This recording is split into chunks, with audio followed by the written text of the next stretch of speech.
माझ्या घरातील देवघराचं मी मेकओव्हर कसं केलं त्याबद्दलचा हा व्हिडिओ आहे। सुरुवातीला मी देवघरामध्ये अशा प्रकारचा एक कडापा लावून घेतलेला आणि माझं बाळ लहान आहे ते सारखं देव उचलून घ्यायचं म्हणून मी समोरच्या बाजूला एक फळी लावून घेतली होती। देवांची मांडणी करणं जरा अवघड होतं म्हणून मी थोडंसं ही अरेंजमेंट चेंज करायचं ठरवलं आणि मी या ठिकाणी या कडाप्यावरती 3 पायऱ्या बनवून घेतल्या। हे सगळं काम मी 2 दिवसात करून घेतलेलं आहे। तर बघा मी कशा प्रकारे देवघर माझं सजवलेलं आहे। देवघरामध्ये अशा प्रकारचे वरती बीम येत होते आणि एका साईडला भिंत होती त्यामुळे वरती फटकी दिसत होती। ते वरच्या साईडला खूप खराब दिसत होतं त्यामुळे थोडंसं POP करायचं ठरवलं आणि काम चालू झालं।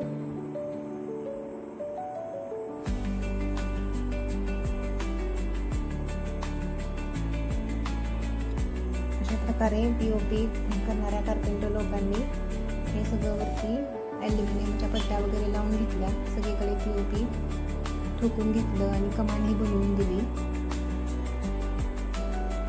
त्यांनी बारीक फटीमध्ये POP भरून दिलं। हे एक दिवस वाळलं नंतर दुसऱ्या दिवशी लगेच मी पेंटर करून पुट्टी आणि प्रायमर लावून घेतला आणि दुसऱ्या दिवशी रात्री लगेचच मी देवपूजा करून घेतली।